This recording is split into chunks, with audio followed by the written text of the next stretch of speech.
This is a virtual meeting using the Zoom platform. Members of the public can view this meeting live on Channel 8 or the city's website. Live Spanish translation services are being provided for tonight's council meeting by telephone. Please dial 720-386-9023 and use code 104091 *. If you're a council member, please be sure to have your video camera on and be mindful that we are streaming this meeting on Channel 8 and on our city's website. The chat function is disabled to ensure that the public can see all portions of the meeting. The city clerk is the host of the meeting, and I and our IT staff will be the co-host. Council members and panelists will be able to unmute themselves when recognized. Please mute yourself when you have finished speaking, and remember to lower your virtual hand to prevent disruptions. As a reminder, we will use roll call votes only where required by law or when requested by a council member or the clerk. Other votes will be voice votes counted by raising hands in the Zoom app or as the chair determines. If a member disagrees with the stated outcome of the vote or feels that their vote was not properly heard or is not recognized, the member should immediately request the mayor's attention. At this time, I will call the special meeting to order and ask the city clerk to call the roll. Mayor Huseman. Present. Mayor Pro Tem Frank. Present. Councilmember Madera. Present. Councilmember Alan Thomas. Present. Councilmember Noble. Councilmember Guardiola. Present. Councilmember Hurst. Present. Councilmember Grimes. Present. Councilmember Smith. Mayor Huseman, you have a quorum. Thank you. At this time, I'm looking for a motion in a second to excuse those members not present. Councilmember Alan Thomas. So moved. Councilmember Madera. Second. I have a motion and a second to excuse those members not present. Is there any discussion? Seeing no request for discussion, we'll do a voice vote. Please use physical hand in the chat window. And that is going to pass 7-0 unanimously. Thank you.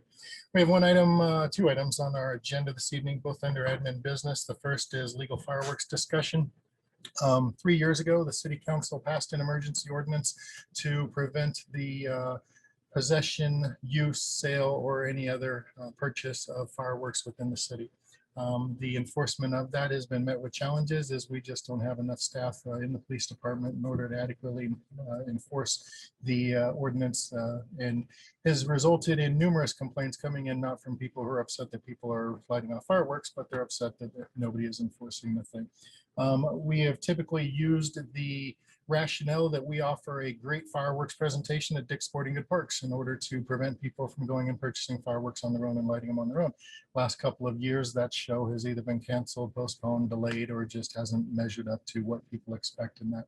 So I would like to propose that we have a change to our ordinance to allow for certain time periods, probably the day before the 4th of July and the 4th of July, as well as New Year's Eve up until about 11 p.m., that people in Commerce City would be allowed to use any type of firework that is legal in the state of Colorado. Now, fireworks legal in the state of Colorado is anything that does not leave the ground. Currently, the ordinance prevents anybody from having any type of firework in Commerce City.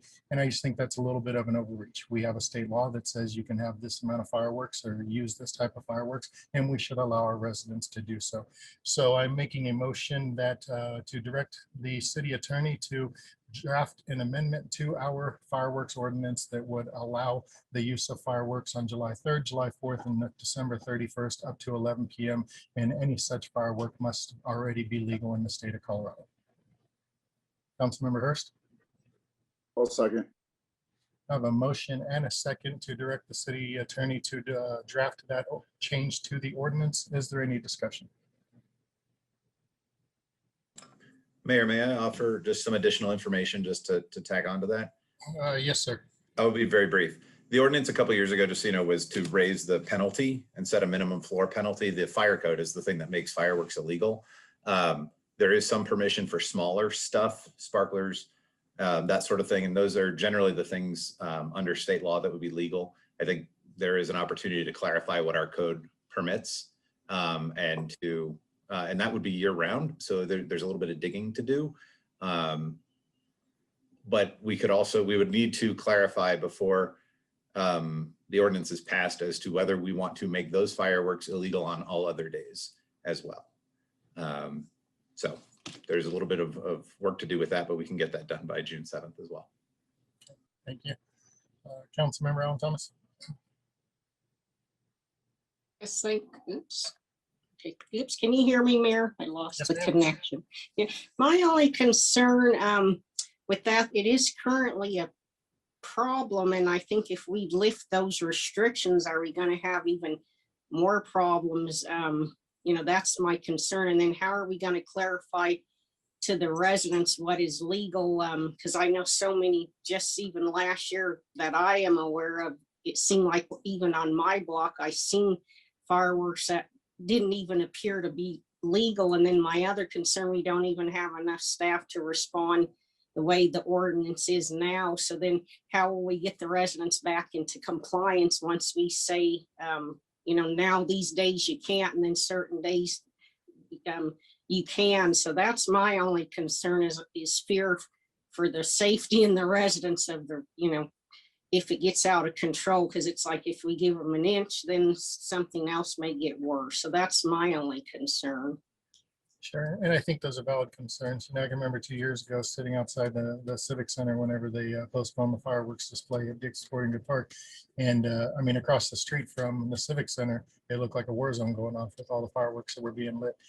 You know, and that again just kind of comes into, those fireworks are always going to remain illegal.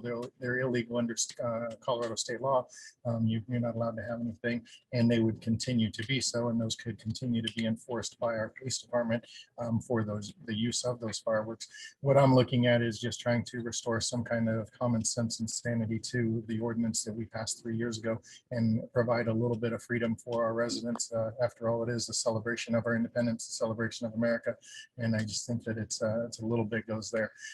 There will always be a challenge whether we continue with the ordinance the way that it is now, or whether we loosen the ordinance up to have people that are going to be in compliance whenever you can drive an hour north and purchase any type of firework that you want to.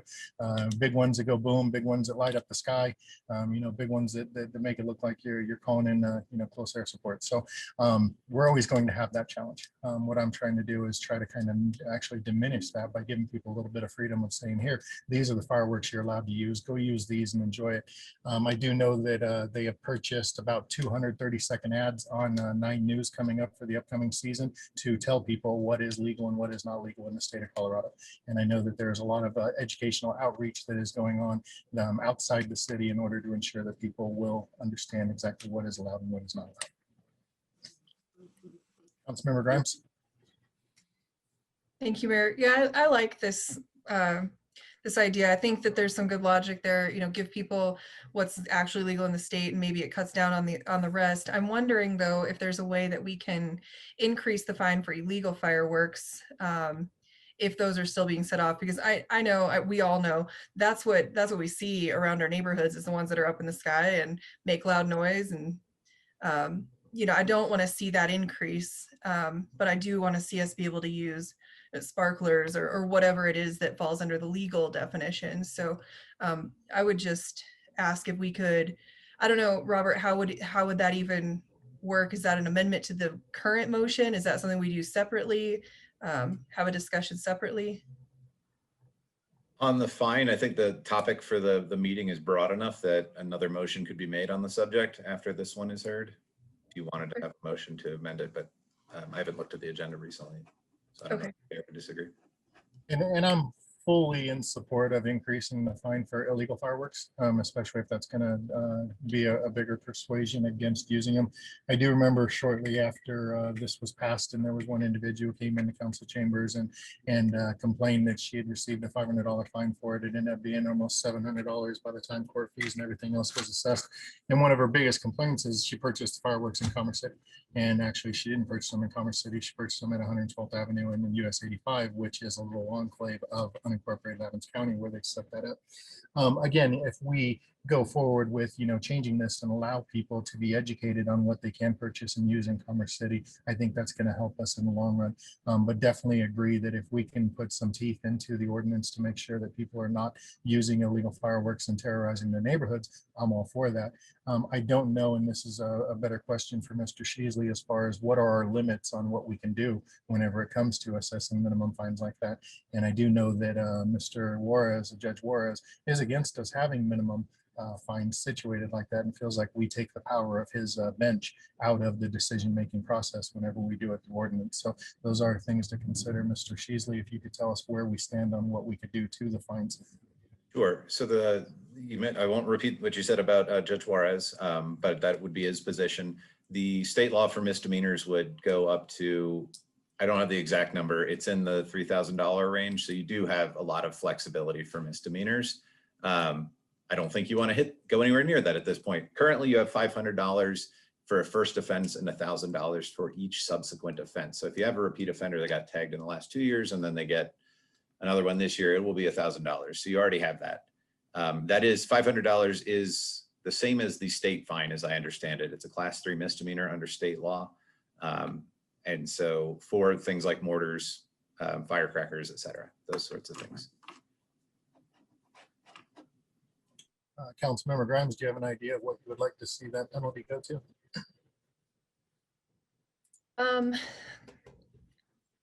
You know, I think because we have such a limited ability to enforce it, we really need to put it a little higher just to really make people recognize, you know, if it happens once or twice and somebody hears about it, it means something, you know. And so I would, as a jumping off point, advocate for 750 as a first offense. While I have the floor, I had one other thought I'd like to put out there, since we do have these Adams County enclaves where sale and distribution of fireworks is a little bit different than within the city. I don't know if we could work with the county to get them to require signage that really makes it clear that they're purchasing in Adams County and that the regulation is different if they live within the city. I think that Mr. Tinklenberg and his staff could probably have that conversation with the county to see if they can put that out there as a requirement. And I just want to say that it'd be nice if we can get that piece of property at 112th and 85 annexed before the next fireworks season. Anyways, digress. So 750 was mentioned. Councilmember Alan Thomas. Yes, thank you, Mayor. Another concern is, just like I said, with the resident safety. So is it possible, can you check if staff can look into on those certain dates and times, if there's any way, could we get more officers available or something in case there is illegal works going on somewhere to monitor, since there is a problem or maybe in a possible company, in case this, you know, something does arise with a big abundance of illegal fireworks, you know, since we already have a problem making sure they're legal.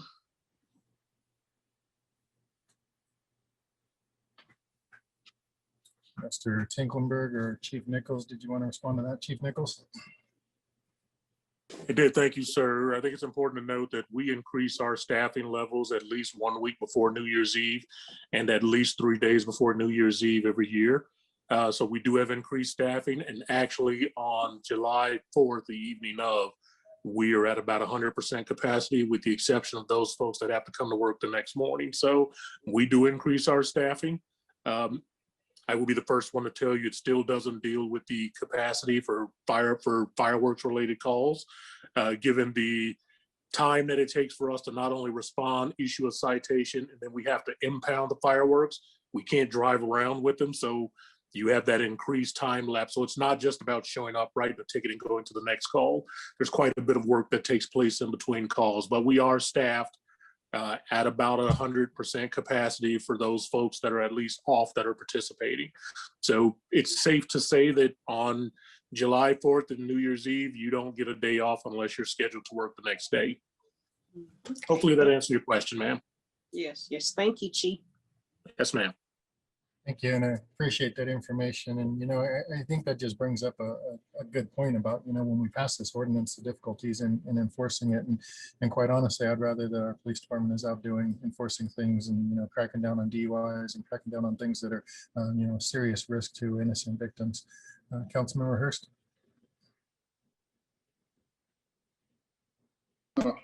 Yeah, I remember when the ordinance passed, and I agree that, and I was, you know, what Chief just answered is one of the things I was going to bring up. So I think we're full force.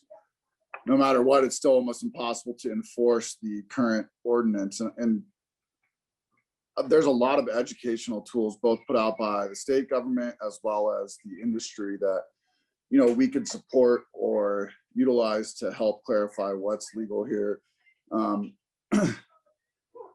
But unfortunately, I think it's kind of one of those things where it's the luck of the draw too on enforcement. You know, 10,000 people light up fireworks and 10 people get caught. It's you know, no fine is really going to be too high, because it's the odds of you getting caught and actually the police officer witnessing it, being able to write a citation for you and take them from you is very unlikely. And so I think this is more of an effort for safety and trying to allow for the safe sale and use of these on certain days. And so I'm in support of this. I think everything, just like we changed it 2 years ago, everything can be changed if we need to. But for all the reasons the mayor laid out at the very beginning, I still support this. Councilmember Madera. Yeah, I'm in support of, you know, allowing legal fireworks on certain days. I think the problem becomes you have people lighting them, you know, months in advance. So, you know, after Memorial Day weekend, I'm sure you're going to start hearing some fireworks and those types of things. I'm not in support of increasing the fine. I think, you know, $500 for your first offense is already pretty steep. I mean, it's a lot higher than most of the surrounding areas. And, you know, the second offense is $1,000, which is, you know, that's not pocket change either. So I think what you're going to run into if we do raise the fine is, you know, people are going to get some of these legal fireworks and they're going to start lighting them outside of those days that are allowed. And, you know, you might have a police officer drive by and you got, you know, they're writing up a kid and his parents that's lighting up a fountain. And so I think you're just going to get a lot more complaints. I mean, especially something that steep for raising the first time offense. But, you know, I'm in support of the legal fireworks, just not raising the fine. Thank you. So my proposal on that before Mr. Shiza speaks would be, let's keep the motion the way it is and consider a change to the fine structure as an amendment to the ordinance whenever it comes up to us on June 7th. If this motion passes to have it redone. And in that time, if we could have a compilation of what are the various fines across the area for violating, so we can determine kind of what everybody else is hitting residents with that violate the ordinances, banning fireworks, and go from there. Is everybody okay with that? Okay. Mr. Sheasley. Thank you, Mayor. So I understand the motion is to allow it on 3 days a year until 11 p.m. To the extent that the things that are legal in Colorado, sparklers, snakes, cone fountains, cylindrical fountains, are already legal in Commerce City under the fire code. Do you want to make them illegal the remainder of the days? Or do you simply want to clarify that and get rid of the date concept so that you could do those fireworks any day of the year? Because the ones that cause problems, there's no change to that. And so I want to make sure if we just say those are allowed on 3 days of the year, the code already allows them on other days. So do we want to take that away? Or do you want to just clarify? Because the way it's written right now is obtuse. It refers to Division 1.4G fireworks that meet all these like 4 different federal regulations and other industry standards. And so there's a lot to it that we can make a lot more clear for the community as well. I know in the past, our community relations has put out guidance to residents that says that even sparklers are illegal. You know, so we need to get that clarified, because if there was never supposed to be illegal under the ordinance, then there's a miscommunication there. And, you know, but I do remember seeing a lot of social media and people pushing back saying, really, my kid is going to get a $500 ticket for having a sparkler. You know, so that's the messaging that has come out from our city that says that stuff. So, you know, the intention again, you know, let's allow this stuff, you know, and especially little black cats and things like that. You know, we want to make sure those things are only taking place on days where people are going to be out there celebrating and not the rest of the year. Right. So black cats would be illegal no matter what, and they're illegal under state law, is my understanding. So we wouldn't be able to permit those. Anything that goes up in the air really or makes a bang is going to be illegal under state law as well. So we can't permit those on those days.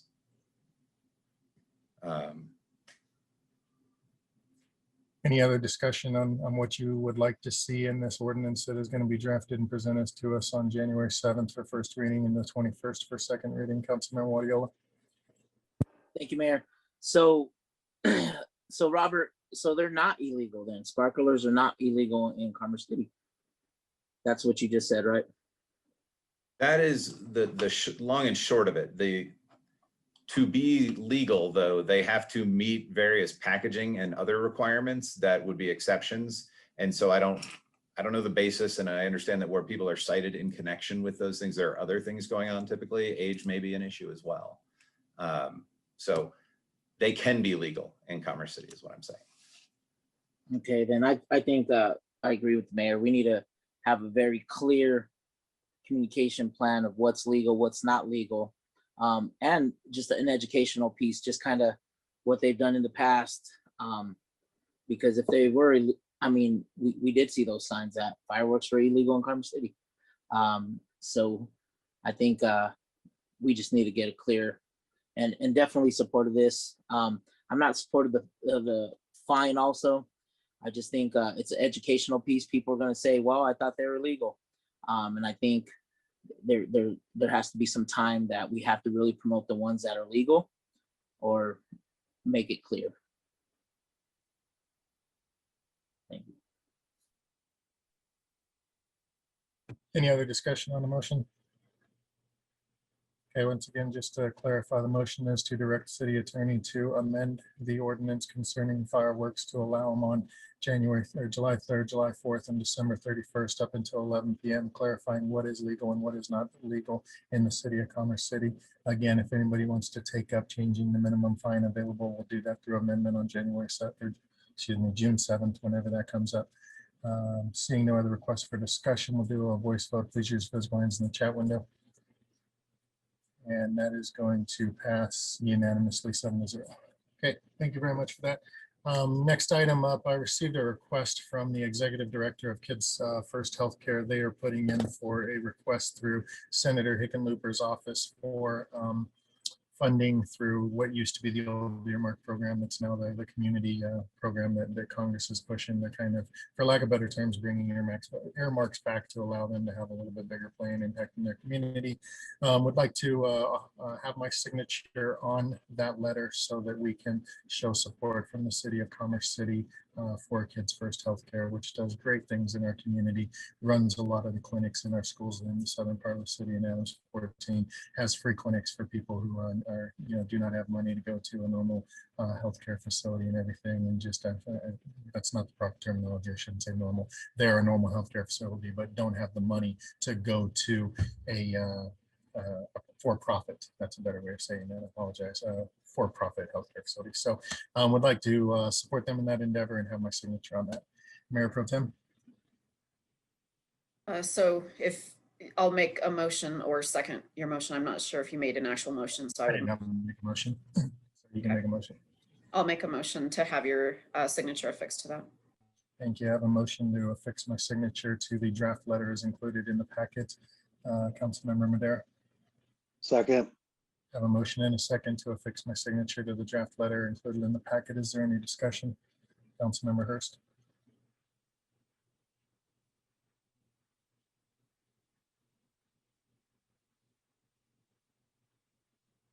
All right, Councilmember Hurst.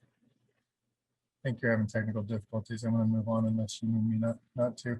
Seeing the request for discussion, we'll do a voice vote. Please use physical hands in the chat window. And that is going to pass unanimously. I did see it. There we go. That'll pass unanimously 7-0. Thank you very much. Appreciate that. And I'm sure that Kids First Healthcare will also appreciate the support from Commerce City. That adjourns all of our business for this meeting. Appreciate everybody's participation in this special council meeting, as well as pushing those two motions forward. And we will adjourn to the study session at this time. Call the meeting to order, and we have 3 presentations on the docket for this evening. The first presentation is an update from the Quality Community Foundation. I'd like to invite Laura Eller, the Quality Community Foundation Chair, and Billy Gurr, the Quality Community Foundation Vice Chair, to make the presentation. Thank you, Mayor Huseman and members of council. I'm glad to be here tonight. Billy will not be joining us for the presentation, but he is supporting us from home. So it'll be just me. I do have a presentation, and I don't know if you all would like me to run it or if the host will be running my presentation. Laurel, we can either run it, you can let us know when to advance to the next slide, or you can run it. You Okay. have screen share capabilities, whichever you'd prefer. If you're ready to run it, you can just throw it up there. That would be great. Thank you.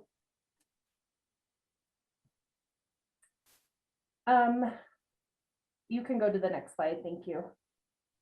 The Quality Community Foundation is the city's charitable foundation, and we exist to act as a steward for funds and then deliver those funds as grants to the community. We also help support the nonprofit community and act as a community resource for nonprofits. We were established in 2006. I'm Laurel, and the current president. Billy's the chair, and I'm serving in my second term.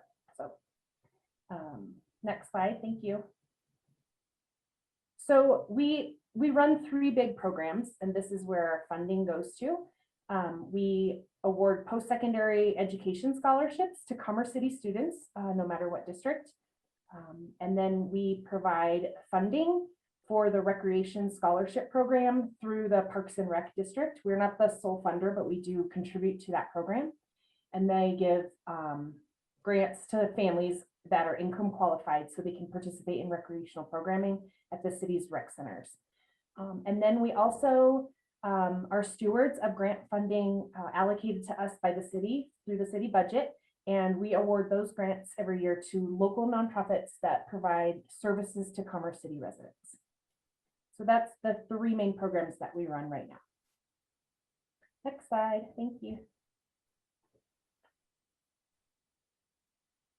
Okay, our scholarship program has remained fairly unchanged over the years. So it's the same $4,000 scholarship to residents of Commerce City. Again, they do not have to be, these are not district or school affiliated scholarships. They are just Commerce City residents. So this year we just awarded 2 scholarships to a student at Adams 14 and another student from the Denver School of Arts. I may have gotten that incorrect, but both students are Commerce City residents and going on to attend colleges, and we're proud to support those programs. We do require them to put together an essay that explains how they might come back and help change or make Commerce City a better place. So we really want them to think about their role in their community when they're applying. Again, we did award 2 scholarships this spring. Next slide. We, over the years, have increased our fundraising through, we had a beer and wine tasting event, a golf tournament, and a Painting for a Purpose are some of our major fundraising events. And so we've been able to increase the funds, which allows us to give more scholarships. We're allocated 1 scholarship from the city budget, and then the rest of the funding we raise on our own. So last couple of years, we were able to give 3. Last year in 2021, we gave 2 scholarships, and we hope to increase that number in 2022. Next slide. Then the recreation scholarship program, that is all administered by Parks and Rec, and those scholarships are awarded based on income qualifications. They provide passes for people of all ages, so a young preschool ballerina to senior sneakers kind of class for anybody. They have to be Commerce City residents. They're through our Commerce City programs, and they receive up to 50% off their classes. Again, we are not the sole funder of that program, but we do contribute a couple $1,000s a year to this program. Next slide, please. And then our nonprofit program grants, we award these to nonprofits that don't have to be located in Commerce City, but their services have to provide direct service to Commerce City residents. And so we do ask for proof of that. The nonprofit program grant program must go to direct programming of a variety of things, from food and housing and shelter to arts and culture. We serve and award grants to a gamut of nonprofits in the community. The maximum award for a program grant is $7,500. And we do take reports at the end of the year that allow them to qualify for the final year. So we make sure they're spending the funds the way they intended to, that they've expended all their funds, and that they're still in good standing nonprofit status and everything. So we follow up on that each year after the grant cycle is done. Next slide, please. This is a operating grant that we piloted in 2020. So it's a little different. The grant funds, the maximum they're allowed is $5,000, and they must have been a prior recipient of QCF. So we have to know this organization and know that their services do benefit the community, that we have worked successfully with them on administering a program grant. And then they have to, spend all their funds and be a nonprofit. So these grants can go towards building capacity in an organization. In some of our workshops with local nonprofits, we learned that capacity is really hard. They can get grants for programs and direct services, but when they need strategic planning or audited financials or some of the other basic operating funds, those are a little harder to come by. So we piloted this grant in 2020.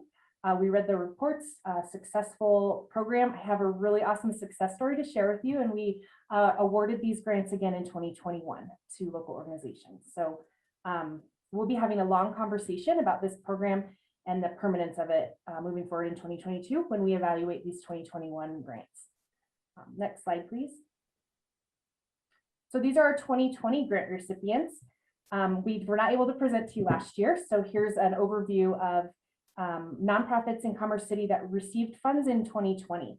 The shutdown did happen right before we were about to award our grants, so we were able to hold a special meeting to get these funds out the door, because at that time, food and essential services, housing, it became pretty obvious very quickly in the beginning of stay-at-home orders and the pandemic how important those were. So we were proud to get this money out the door as quickly as we could, so that these local organizations had the money they needed that we hoped to get to them. And then we also awarded 5 operating grants to those organizations below. And then in 2021, next slide, please. We just awarded these in March, and a lot of great organizations doing a lot of great things. And then I will tell you that our operating grants in 2020 came at a great time. It allowed the organizations to pivot and kind of address some of the changes they didn't expect with COVID. And so we, in our reporting, learned that through operating grant funds, they were able to buy more computers so they could increase their capacity to do online services and social distance programming. Some of that was used for therapy and education, some really essential services that they didn't have the resources to implement those programs before. And then another great story that one of the organizations that provides a very vital service in Commerce City attributes that operating grant to give them the time and space paid to write grants to other organizations, and they were able to bring in $500,000 last year to their organization to provide services in Commerce City, and that money did not come from Commerce City. That came from outside grants. They're bringing it in. So we'll take it. We congratulate them for being able to build that capacity and use those funds to grow their programs immensely. Next slide, please. So this is our total grant funds awarded over the last 11 years. That's how much is requested, and then what we're awarding. And that does include combined program grants and general operating support grants that were awarded. Next slide. Our revenues last year were down. We were not able to hold events last year, and we were also competing with the same organizations for a very limited bucket of funds. So, but we were able to participate for the first time ever in Colorado Gives Day last year. It's kind of a long process to get up and running, so we were glad that we had that in the works before the shutdown occurred. And without any overhead or having an event, bringing anyone together, we were able to successfully raise some money last year. So, And then of course, city has helped us provide these programs and provide our grants to the community. Next slide. So we're all reeling from COVID and what happened last year. Again, the stay-at-home orders were issued 2 weeks before we were intending to award our grants. So our grants were delayed last year, but we were able to hold special meetings and award grants and scholarships. But what that also let us do is extend the deadline for our nonprofit recipients, and we offered them the chance to amend their original application. So if they did need, say, instead of program supplies like cups and stuff, they could ask for masks and those kind of things, because COVID changed so much of what they were doing. So we felt like we were able to meet some new needs right away. And then we were not able to meet for 6 months. So a good chunk of last year, we weren't meeting or strategizing or planning for future events. So that did set us back. Our Painting for a Purpose fundraiser that has successfully brought in a lot of money the last couple of years is a large gathering event at the rec center, and our rec centers were closed. We weren't allowed to have that many people in one room. So we were not able to have that event this year. And then we did attempt a February virtual fundraiser, but it ended up being in competition with some other events that were happening. And our event chairs recommended that we cancel that event due to just very little interest as we were getting close to the event. So we were very bummed to do that, but we're hoping we'll be able to get some events started now that we're meeting regularly and starting to plan for the future. And we participated for the first time in Colorado Gives Day. So that was a great program that we'll continue working on. Low lift fundraisers are really good, and that's something we need to add more to our mix. Next slide. So the future of fundraising is something we're talking about a lot around the QCF board table. We have had some uncertainty and restrictions that have limited the things we wanted to do. We have been talking about some luncheon events and things like that, and it's looking like more promising, like we can plan on those things. But for the last 6 months, we just couldn't put any real solid plans for interactive events in place. We're also at like a limited capacity on our board. We have some openings and some vacancies, and I find it difficult for the board to engage in a virtual environment. So I think we're all getting Zoom fatigue, and once we can meet in person again, I think the engagement, especially for our new members who have never met us in person, I'm excited for that time and that opportunity to get together and work towards our future together. And we need to diversify our funds. So instead of just one major golf tournament, we need to do more Colorado Gives Day events. We're looking at more restaurant fundraisers and partnerships, more lower lift fundraisers that can bring in regular funds, some unrestricted funds, so we can do some other things. And then looking ahead, I know last time we spoke, we sat here and talked about how we're canceling our golf tournament. As a QCF board, we were unable to fill a tournament for a few years in a row, so we thought we'd go a different direction for a little while. But in planning, a golf tournament is one of the safest events for social distancing and outdoor activities. And so we looked into partnerships with local Commerce City organizations and have come to a partnership that we're very excited about with the police department and the city parks and rec department. And we'll be working together to hold the Kurt Holland Memorial Golf Tournament this fall. So we're really excited to be working with these city partners and city employees to honor one of our own officers. So look for that. And that golf tournament will raise money for scholarship funding, and we will dedicate a memorial Kurt Holland scholarship. Next slide. And then some of our strategic goals. We had developed a strategic plan that was a 3-year plan set to end this year. And our 3 pillars were board development. We just need to continue to work on attracting and retaining board members, and from all sides of the city. We do lack representation from the core southern side of our city right now. And so I would definitely like to see more engagement and more members on our board representing the needs of that side of the city. And then we're just working on contacts and building our donor database.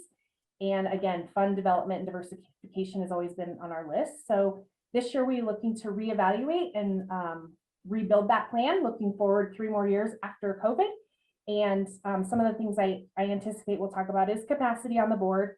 Again, we have 3 vacancies right now and two board members terming out in 2021. Hopefully we can twist their arms to stay. And then partnerships and awareness, just partnering like we are with the city Parks and Rec and the police department. We'd like to build more partnerships across city organizations to generate more awareness of the QCF and what we do, and then build our fund diversification. So between large events and low lift events, bring in a steady stream of dollars. And that is all I have for my presentation. Any questions for me? Anybody on council have any questions for Ms. Eller?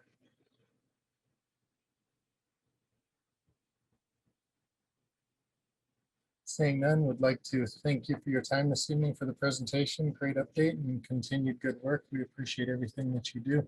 And it is vital to a lot of the nonprofits in our community to receive that level of support, as well as for the recipients of the scholarships this year.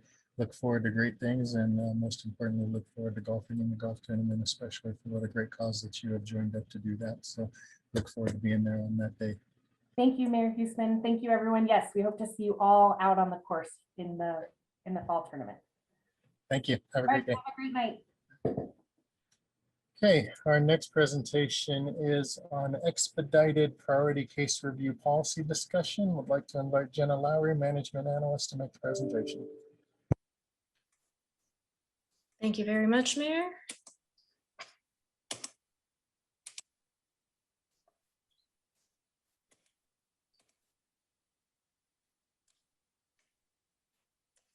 Alrighty, good evening, Mayor and City Council. My name is Jenna Lowry, and I'm here this evening to discuss a new policy that would establish parameters for an expedited review process for priority development projects. The main purpose of this presentation is to discuss the need for the city to implement a priority case management policy. The city does currently have an existing policy that allows staff to adequately review standard development cases. So this proposed policy we'll discuss tonight would simply supplement the current processes. To support that purpose, we will review the proposed policy, discuss the many efforts of collaboration that occurred with staff and outside development partners during the policy formation process, and of course, request council's feedback on the policy's associated fees. While staff can enact policy without council approval, we did want to make you aware of the expedited process and provide you with context for the proposed fee increase. The implementation of the policy is necessary because as of today, there are no firm guidelines for when a development project receives priority case status and is expedited through our review process. This lack of clear guidelines causes confusion for staff, and more importantly, it leads to priority requests that should not necessarily be expedited. As such, a policy that establishes clear criteria for expedited priority case review for both staff and applicants is needed. So let's talk about how we define expedited priority case review. Expedited case review is a premium service for development projects that meet the goals of City Council, the City Manager's Office, economic development, and community development. In addition to providing clear direction to staff, expedited review is designed to attract, retain, expand, or assist projects or businesses. Looking now at the scope of the expedited review policy, development cases that are flagged as priority will most likely follow a 9-week review schedule. However, not all components of a project will necessarily be granted that expedited status. And cases will be approved for expedited review based on the following factors: the amount of active applications under review, staffing resources within both planning and review engineer divisions, and of course, staff workload capacity. Something else to note is that cases will be capped at 25 per staff member, and that number does include non-expedited projects. So in order to qualify for priority status, projects must fall into at least 2 of the following categories: economic development projects which attract, expand, or retain targeted businesses types, such as those that are identified in the city's economic development strategic plan. Economic development projects that produce primary jobs or a high level of capital investment and have a valuation of at least $500,000. Major commercial, office, or mixed-use projects that will be located within 1,000 feet of a Commerce City RTD fast track station. Retail or commercial development, office, hospitality, or mixed-use projects that fall within the boundaries of an identified Commerce City urban renewal area. Continued on this slide here, we have multi-lot developments that are 10 acres or larger. Quasi-governmental projects which help to ensure public health and safety. Hotels and other full-service hospitality uses. Entertainment and targeted recreation, which would include private or public recreation, public art, theater, or concert venues. And lastly, affordable housing projects that are financed by public funds and prioritized by community development or the housing division. In addition to meeting 2 or more of those criterion and triggers, applicants seeking priority status would also need to demonstrate the following on a written application: the project's significant overall benefit to the community, as well as any significant adverse scheduling and quantified financial impacts if the project were to not receive priority designation by the city. Once the policy has been implemented, our staff will review current priority cases to ensure that they meet the policy criteria and that staff has the capacity to meet the expedited schedule. In order to account for expedited review times and additional dedication of staff and our outside partners at the fire and water districts, cases that do receive that priority designation will be charged a service review fee, administration fee, and other existing application fees. Something to note is that in the future, community development may choose to accept cases that do not qualify for priority status, but would like to pay for expedited review services. Let's go ahead and look at that proposed fee schedule for these expedited cases. This table illustrates our current fees that we charge in Commerce City for the submittal and subsequent review for various plans, including development plans, PUD permits, our plats, and zone change documents. Of course, this list is not exhaustive, but it's just a snapshot to help show that Commerce City would definitely continue to remain competitive in the eyes of the development community if we were to increase fees for these services. The table compares our current fees to the fees for the same documents that are charged in the municipalities of Adams County, Brighton, Thornton, and Aurora. In almost every instance here, the fees charged in Commerce City do fall well below the fees charged in other municipalities. So by decreasing the review time by these types of priority submittals, charging an additional fee would be reasonable, and it would compensate staff as well as our outside review partners for their extra attention made to quickly review the documents and extra meetings that staff would offer to hold with qualifying applicants to make sure they can get through the process on that 9-week schedule. As currently drafted, the expedited priority case policy would charge interested applicants a small application review service fee. So that would simply be to review those criteria that the applicant would have to draft and explain why they qualify for the project. They'd also be charged for any fees that a third-party reviewer would charge in order to meet expedited times, including those of the city's referral partners.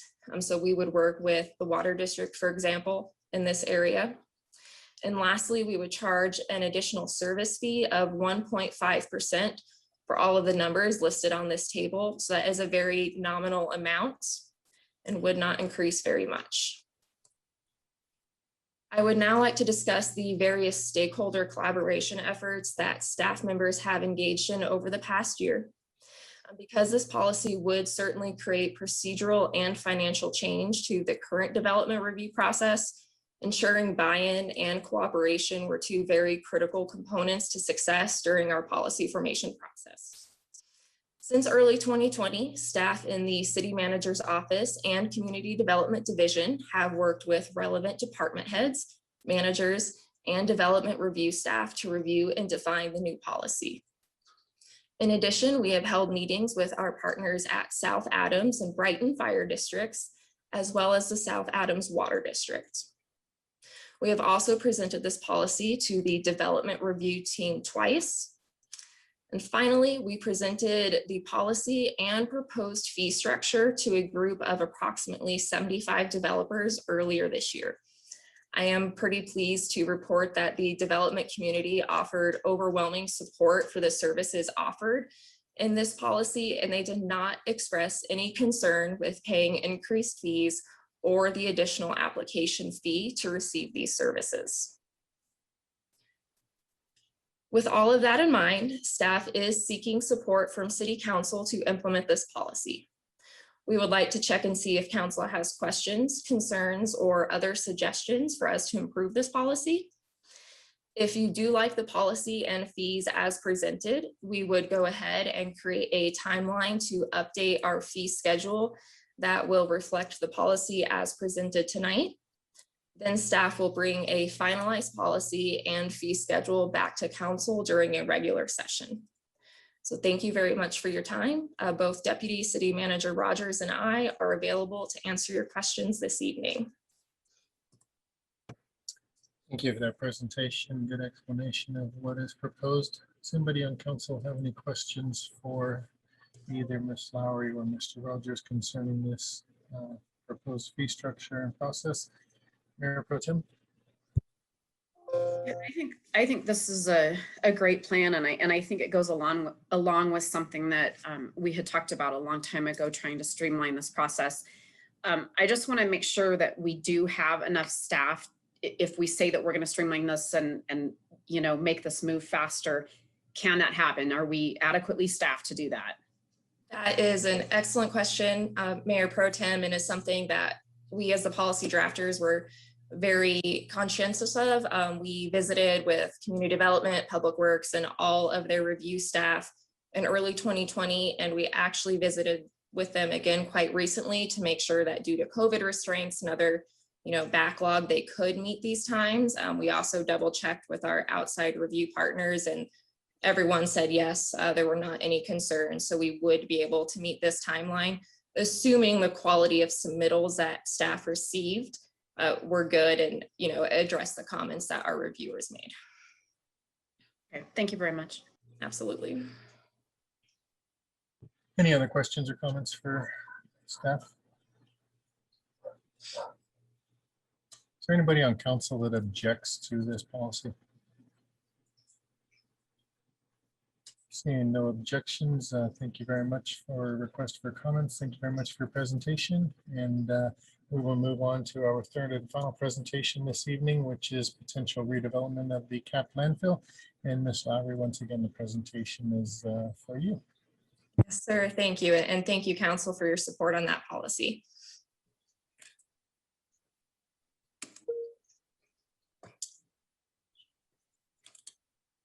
Sorry, you'd think I'd be a little quicker at screen sharing at this point. Alrighty, so our next presentation will be a continuation of the discussions regarding the potential redevelopment of the capped landfill located at Forest and 48th.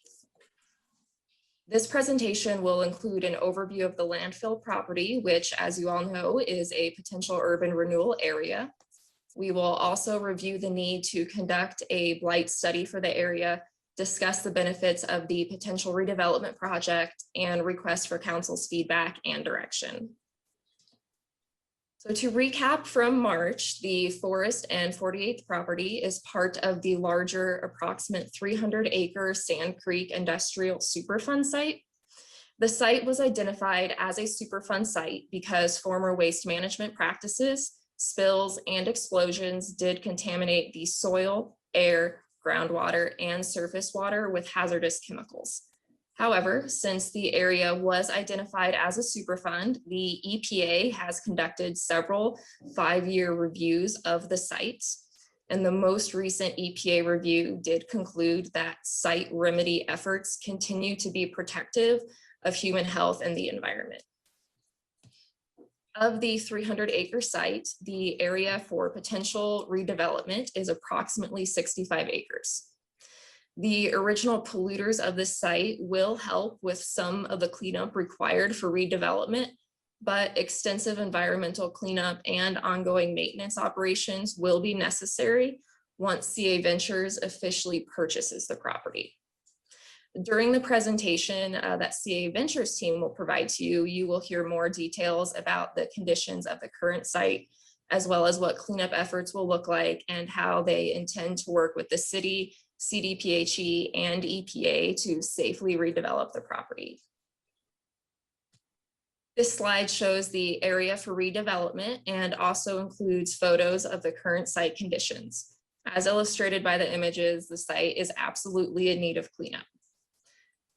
Later this evening, the CA Ventures team will share their preliminary plans for the project, but big picture wise, they estimate that they will develop the 65 acres into about 800,000 square feet of industrial, flex, warehouse, manufacturing, and distribution space. Since the site is currently vacant, community development and city manager office staff are generally supportive of this initial proposal. Do note that the plans the CA Ventures team will share later have not yet gone through our review process, so they may not be inclusive of necessary public improvements, road standards, etc. In order to facilitate development, their team would like to investigate both urban renewal area and metro district formation to help with the investment needed in environmental remediation and public improvements on the site. As a refresher for March, again, their goal is to raise a non-residential metro district by November. Staff and CA staff have come to an agreement since March on a timeline for reviewing a metro district service plan. And we do believe it is achievable to have the plan before you for consideration in August.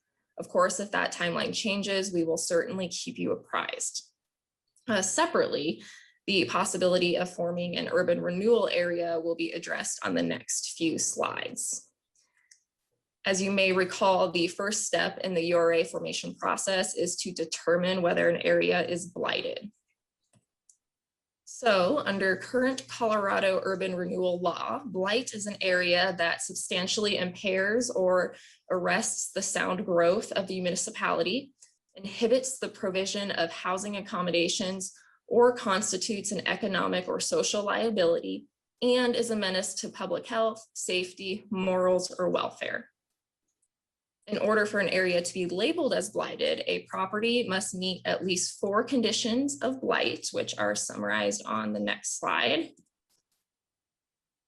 So the conditions here would be slum, deteriorated or deteriorating structures, predominance of defective or inadequate street layout, faulty lot layout in relation to size, adequacy, accessibility, or usefulness, unsanitary or unsafe conditions, deterioration or of the site or other improvements, unsafe topography, defective or unusual conditions of title, existence of conditions that endanger life or property by fire or other causes, buildings that are unsafe or unhealthy, environmental contamination of buildings or property, and the existence of health, safety, or welfare factors requiring high levels of services or substantial underutilization or vacancy. Based on that very lengthy definition of blight, a study would most certainly determine that this particular area for potential redevelopment is in fact blighted. Please keep in mind that a blight study does not allow or prohibit development, but is rather a criteria for municipalities to be able to raise a new urban renewal area, which would then lead to the remedy of those blight factors. As the CA Ventures team will discuss in further detail, city and CA staff have been working with both the CDPHE and EPA to ensure that CA can safely develop the site and that they'll deliver a beneficial project to our community. Staff and CA do believe that redeveloping the site will bring many beneficial factors to the community. To highlight the most important, we are confident that the removal of blight conditions that pose health, safety, and aesthetic concerns will be the number one benefit we'll see here. There will also be an enhanced community perception of that area. The development will provide improved public infrastructure. It will provide an economically beneficial development that will create reliable employment opportunities. It will increase the value of existing and surrounding businesses, as well as attract new businesses to the area. And finally, it will attract new residents. Something else to consider is that CA Ventures has shared they have hired a leading commercial property broker and have a prospect list of about 69 active companies, including a distribution center for a Fortune 100 retailer, an e-commerce user, a Fortune 100 package delivery company, a pet supply company, and other businesses. This information was just shared with us today, but I'm sure their team would be happy to expand on what they can with council later.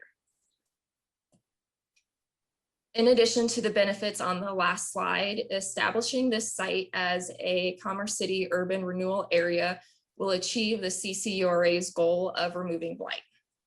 Further, by allowing TIF reimbursement to CA Ventures, that will help construct necessary public infrastructure needed to improve the site.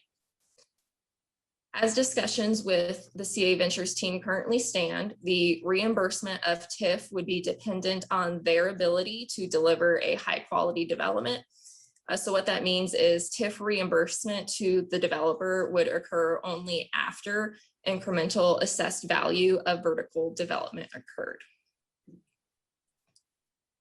So to recap one last time, CA Ventures would like to clean up the site and deliver an approximately 800,000 square foot development. Because the site is identified as a superfund, site cleanup, as well as ongoing environmental monitoring and construction of public infrastructure will require the formation of that urban renewal area and a non-residential metropolitan district to help fund that endeavor. As we discussed in March, CA Ventures is willing to fund that blight study. However, staff does recommend that the CCURA fund the study instead, and that's for three primary reasons. First, City and CCURA want the site analysis to be conducted in a fair, neutral, and balanced manner that would allow for informed decision-making.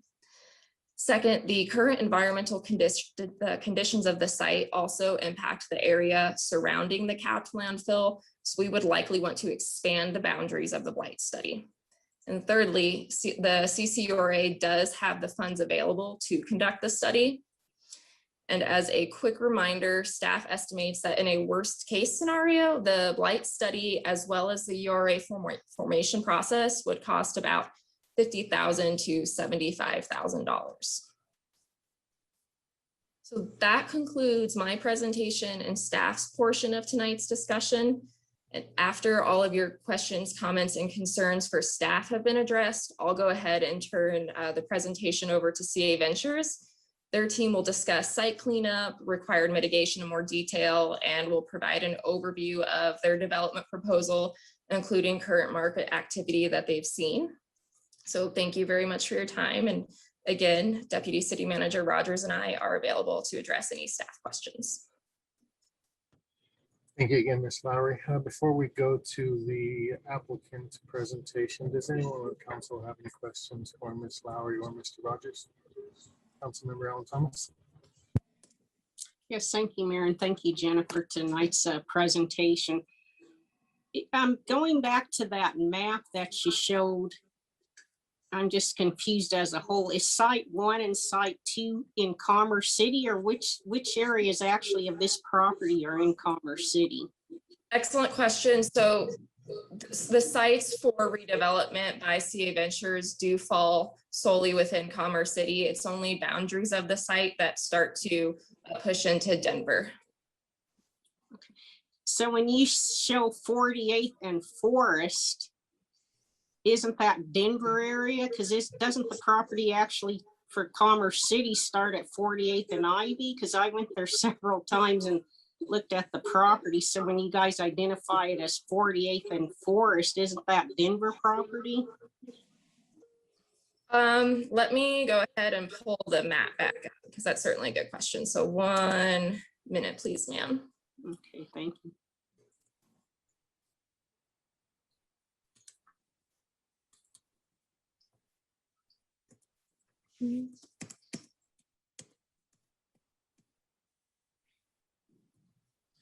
So, oh, you cannot, no, can you see my cursor? Yes, uh-huh. Yeah, so this site 1 and site 2, those areas for redevelopment are fully within the city boundaries. Unless I am mistaken, which Mr. Rogers could certainly correct me, but to my understanding, that is solely within our boundaries. It's just the area surrounding the site that do start to bleed into Denver per se. Okay, so then to clarify, 48th and Forest is actually Denver? Not to my knowledge, but again, Mr. Rogers, please correct me if I am misinformed. Thank you, Jenna.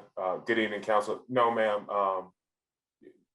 48th and Forest are located within the city. The maps that you see before you on site 1 and site 2, the line of demarcation between Commerce City and the city and county of Denver is that yellow line that you see on the screen.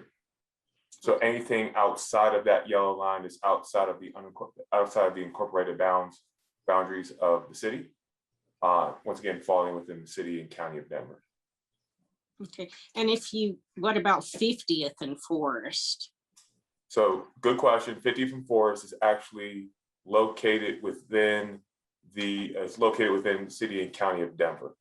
I'd like to share, we did have Public Works go out there, take a look at the site. We were made aware of some illegal dumping activities on the property. When Public Works did go out to the site, they did notice that there was, I would say, areas of concern along 50th and Forest, which happen to be within the purview and the authority of city and county of Denver. And we're going to be coordinating efforts for them to start to work with that cleanup within that right of way. Okay, because I like I said, I've been driving by there looking at the area, and I just found it disturbing as well that if we're holding residential property owners responsible for the upkeep of their property, why are we not doing the same for industrial property owners, especially if parts of it do sit in the Denver area? You know, what I saw, it still looks like Commerce City, and it looked horrible. And then another concern I have, back on the presentation from March 22nd, can someone show me, you guys had mentioned that there was an RTD fast track station. I don't see on the map either where that is. And I went by there too, trying to find that. Sure, so I'm happy to speak on that, and I'm sure DCM Rogers could expand even further. So I apologize, I'm likely the one who caused confusion. The fast track station is not a part of or near this development. It's just a different area we would also like to include in that blight study. So that is separate from this site. So I'm sorry that I essentially sent you on a wild goose chase. That was not my intention. It would just be property we also are concerned about and would like to conduct a study of. Okay, so would the RTD station be on the Commerce City part area where the property is located, or on the Denver part? Can you show me like on the map? So while Jen is pulling that up, just so for some points of clarification, council member, and once again, some very good questions. When we had came forward to you in March of this year, it was our initial intent, and it's still our intent, that we were going to move forward with, I'll say, the dual tracking of the formation of 2 areas. One being looking at this area in response to CA Ventures development of the Triangle Logistics Industrial Park. The other being the RTD Fast Track location, which is off of 72nd and Colorado. Given that how we are looking at the timeframes for the actual establishment and formation of those two urban renewal areas, we initially thought that they would be able to track together. However, as we continue to look at the, I'll say, points of difference of the opportunities and I'll say the environment that we have in those two locations, we decided to bifurcate and to separate the process and allow for them to organically work through the various nuances of the process. So what you end up today is a focus on the Southern Industrial Urban Renewal area is what we've kind of coined it internally. For the immediate focus for the CA Ventures, I will share with you about the RTD site, and we can have a follow-on conversation about that at a future time and date in concert with our partners, which will hopefully be the county, which has expressed interest in that moving forward. But purely for this effort, we would look at a blight study, an urban renewal area, and other supportive documentation to work on a separate track. Jason, so how many acres then is actually in Commerce City of this property? Do we know? So all 56 acres is located within our boundaries. Okay, but I thought they just said at 4. Okay, well, I'm confused because I thought, if I understood correctly, that the area where the dumping occurs isn't in Commerce City. So is it, or is where I had went by and looked at the area? So you're saying that isn't it is Commerce City's property? So 48th and Forest, if you can see the blue line, site 1, and the triangular piece on site 2, those two properties are located in Commerce City. However, when you look at Forest and 50th, which is located in City and County of Denver, is not located in Commerce City. So, let's clarify. Just a minute. Let's clarify. South, sorry, west of Forest, south of 50th is in Denver. North of 50th is in Commerce City. So it depends on which side of the street you're looking at.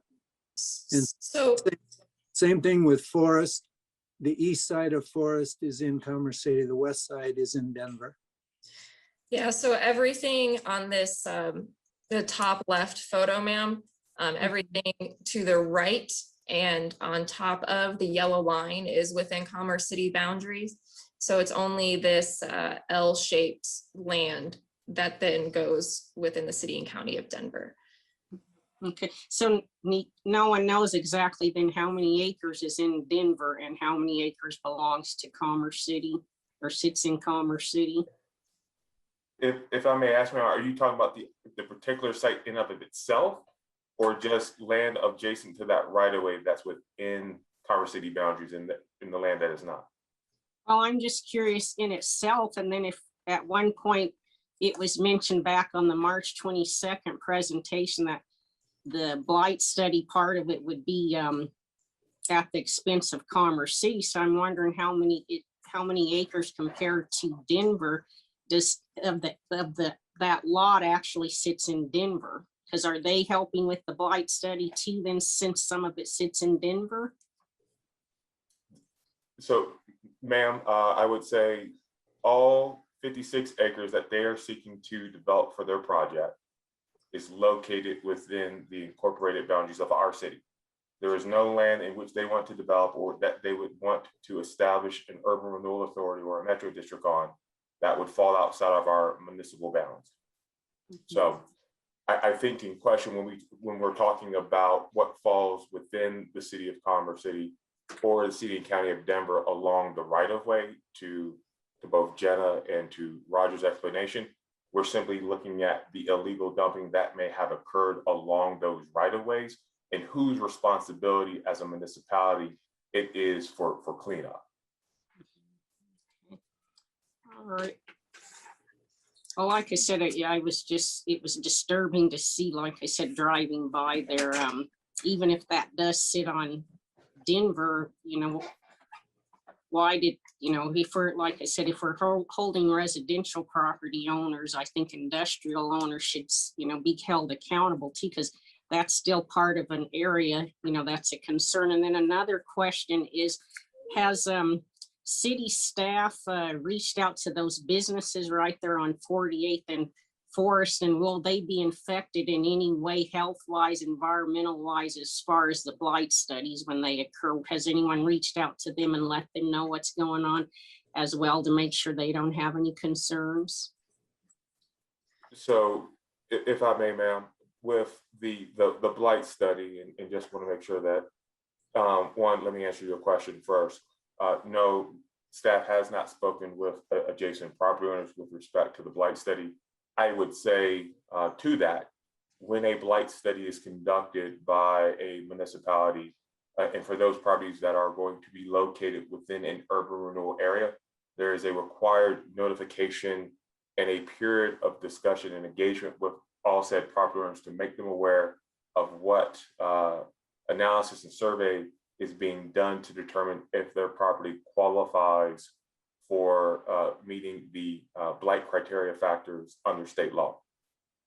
Once again, those 11 factors of blight, as you see, as you saw on the screen earlier, are merely, I would say, a marker, a point of being able to further continue with the formation of a district. It does not determine if there is any life safety, environmental, or general welfare factors on per se each property. Is looking at whether or not you've been able to determine if you have existing either physical or in this case physical and environmental issues on a piece of property that you are then able to seek the use of this urban renewal area as a tool, as an authority to help with the remediation and the improvement of that property.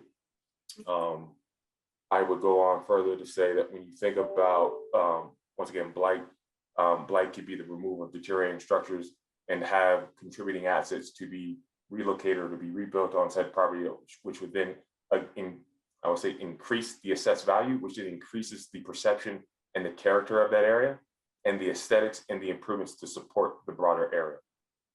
So it's not just germane with health, life safety, and general welfare. It's a lot more broad brush, but once again, it's not getting into the physical impacts. That would be determined and discussed at time of actual development and entitlement and the building permit stage of the project. Okay, but the same person owns the property, whether it's located in Denver and Commerce City, correct? No. We're not talking about any property in Denver. Okay, but where you're saying, okay, well, anyway, I'm just, another concern, a question I have that I just like eventually clarified on that March 22nd. Like I said, it's not mentioned in this presentation, but you guys had previously informed us that the city would have to pay part of the blight study. Is that still going to be the current case? No, we're proposing to use Urban Renewal Authority funds for that. Okay. All right, thank you. I'd like to address the dumping. Sadly, the dumping occurs virtually daily at various locations. There's a couple problems with dumping. One is our minimum fine for dumping is $50. They have to pay $150 if they bring it to the landfill. So obviously, economically, it's better off just trashing Commerce City than going to the landfill. That's an item we need to correct. Number two, no business activity on that street because it is a vacant landfill. The more activity we have on a street and the more eyes on the street, so to speak, the less inviting it is for dumping. So that's why redeveloping this site would be better in the long run for economic reasons, job creation reasons, and also curing some of this dumping problem that we have. But we really need to address the minimum fine that applies to illegal dumping. Thank you. Yeah, thanks. And I do think it's an excellent idea to get it developed. But like I said, we need to start holding industrial properties to the same standards as residential property owners, whether someone passes by there or not. You know, this is Commerce City, and you know, I shouldn't have to get a notification that something is on the agenda and then go by there and see that it looks horrible, you know, because I think we have enough staff to make sure everyone's maintaining their property. Thank you. So I would like to comment, I hope to see very soon the ordinance or a resolution addressing the minimum fee for dumping in Commerce City so that we can get that rectified as soon as possible. And as far as, you know, being able to monitor, I received a great suggestion from a resident. He said, why don't you guys purchase some game cams? You know, you put a little camera, you attach it to a telephone pole, or you attach it to a street light or something like that. And, you know, they're $150 and hunters use them all the time and stick them out there. And you go by every so often, pull your memory card and look and see whether or not you have evidence of somebody dumping. And hopefully if we can start tracking down some of these people that don't think that we're paying attention with a camera like that, then we can actually start to diminish the illegal dumping that is taking place. So we'd like to see that explored as well. See no other questions for staff regarding the presentation. So we'll move on to CA Ventures for their presentation.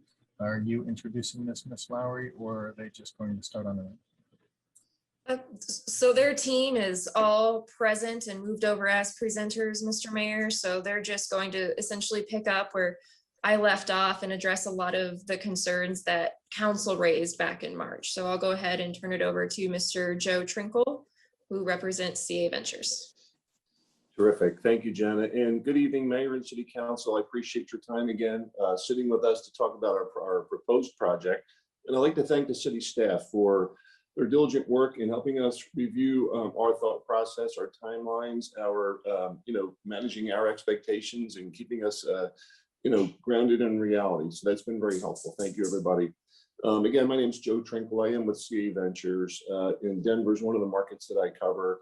And so I'm in the business of identifying industrial sites that are,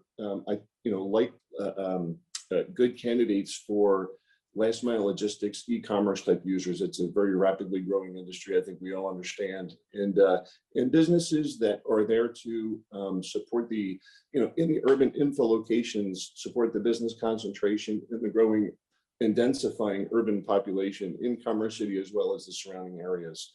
So we found this site and we met with the owner. It does have its unique opportunities given the location with respect to the rest of the metro area.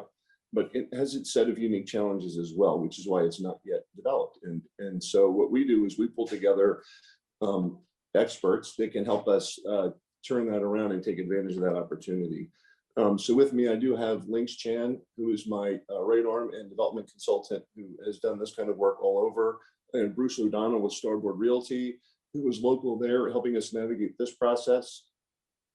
I don't see on my screen, but Polly Jessen is our environmental counsel, who has been working diligently with us to identify our responsibilities with the two responsible parties for the landfill, as well as the regulating authorities, the regulatory authorities, CDPHE and EPA, to make sure that we do this in a safe manner for the people, in a responsible and appropriate manner for environments. We also have Megan Murphy, who is counsel for us, and I do not see her there. Hopefully, during the course of the presentation, if we can add them in, I do now see Polly, because they will have some significant input for us. So essentially, we see a site here with terrific opportunity. We think, well, we know that it's going to require a public-private partnership. So this is the kind of thing we need to do hand in hand with the city, with the council, with the city staff, with the Urban Renewal Authority, to be able to do this in the best, safest, most responsible way that is great for the surrounding community, as well as the environment and the businesses that want to be in your community, in your city.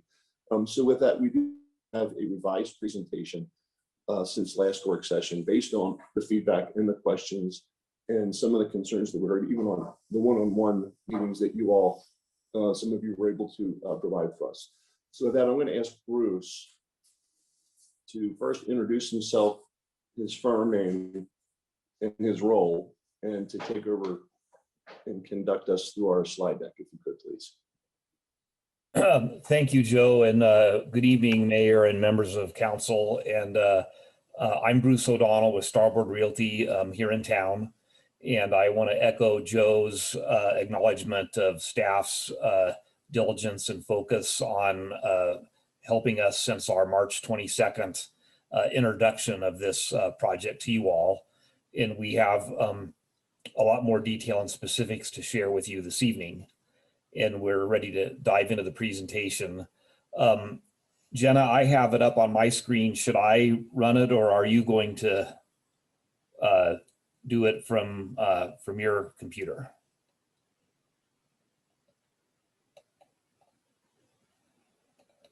I think I'll just try. Does everyone see this this first slide up that has the buildings on the right? Yes, sir. Okay, thank you, Roger. Well, following up on Joe's introduction, the CA is an experienced developer of warehouse distribution and industrial parks. And this, these images are a vision of what an investment in the 65-acre landfill could bring to Commerce City in terms of a real catalytic development. Eyes on the street was mentioned earlier this evening. And for an investment of this nature in excess of or approaching almost $150 million, this is the best tool there is to clean up blight and get illegal dumping to go away and on and on. It'll be a very catalytic undertaking. And it can set the stage for the future by attracting investment in the community, in the surrounding area, and provide safe and functional access to this part of Commerce City.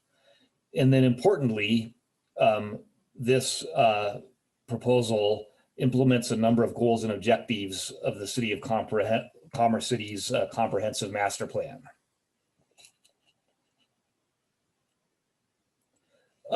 I know that everyone's well familiar with the site now, but this red line is the boundary of the 65-acre landfill. It's located entirely in Commerce City, and it's in the heart of Commerce City's southern industrial focus area of your comprehensive plan.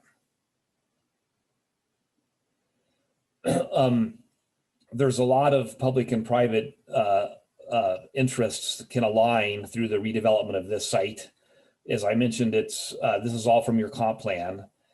This is located in the southern industrial focus area. Your comp plan acknowledges that the area faces challenges from a lack of infrastructure and poor connectivity. And then also, because it's an infill site and not a sprawl site, we can conserve land, and it's a sustainable development in that way. It improves access and connectivity, and it encourages environmental cleanup, which are important objectives of Commerce City's comprehensive plan. This page addresses a little bit more from the comprehensive plan, the issues of sustainability and the identified goal of brownfield reclamation and the repurposing of abandoned and underutilized industrial land are factors in land conservation and reducing sprawl. And so really everything about this project and that CA is proposing are excellent implementation steps of recommendations in the city's comprehensive master plan. We've spoken this evening quite a bit already about the illegal dumping, but again, the investment in this site, cleaning it up, investing in it, creating jobs and making it an active place is the best medicine to eliminate sites like this, whether they be in Commerce City or Denver.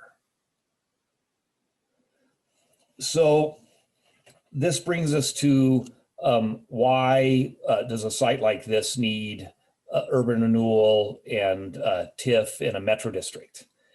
And this slide, line item by line item, identifies about $42 million of project costs that are TIF eligible and or district eligible that are unique to this site because it's a landfill. And if this site were out in a greenfield area, maybe south of the airport or out in Brighton or Centennial or Thornton or any number of places, this $42 million would not need to be spent.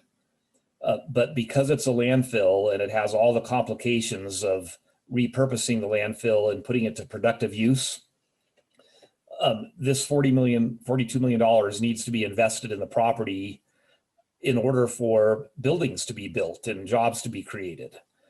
And it translates to about $50 per square foot in the right-hand column per building square foot. And tenant leases and warehouse and manufacturing and distribution users simply cannot afford in their economics as tenants to absorb $50 per building square foot to do this environmental remediation, mitigation of the methane gases, installation of new infrastructure, all of those types of things. And so the $42 million represent unique and extraordinary cost burdens that are associated with this site specifically and generally related to the fact that it's a landfill. This site, or pardon me, this slide kind of spells out and shows what we call a capital stack gap, or the way the project is proposed to be financed. And so, as I mentioned, on the top row, the landfill specific costs are about $42 million. The other project cost, building of buildings, design, installation of infrastructure, et cetera, are about $114 million for a total of $156 million. The project economics using conventional equity and debt sources would only support an investment of about $123 million. And so that's the equivalent, like I said earlier, of this. If this was a clean greenfield site, it could be delivered in the 800,000 square foot of modern state-of-the-art buildings could go up for $123 million. So that represents a gap of $33 million. And that $33 million is the financing gap for which we seek a public-private partnership with Commerce City through the creation of a Title 32 Metropolitan District, as well as the authorization of an urban renewal area and tax and government financing.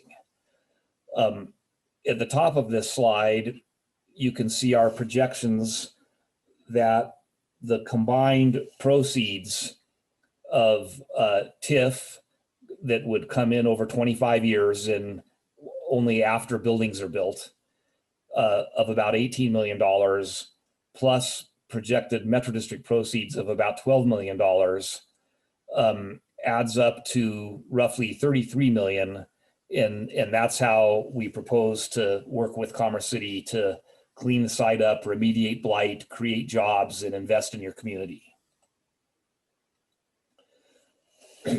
The way we anticipate the TIF working is through a reimbursement agreement with the Commerce City Urban Renewal Area. And CA will be at risk for the entirety of the project costs, all $156 million. As was explained in the staff report, the buildings would have to get built to create a new property tax base. And no matter how long that takes or how big the buildings are or how small they are, the taxes would be collected on the new buildings, and a portion of those incremental taxes would be shared with the project over a period of 25 years to support the financing gap. The work we've done with city staff, we estimate that annual TIF revenue will average around $1.8 million. And that is a contribution towards the $33 million financing gap. And CA, the developer, and not the city, is at risk for all TIF revenue shortfalls or delays.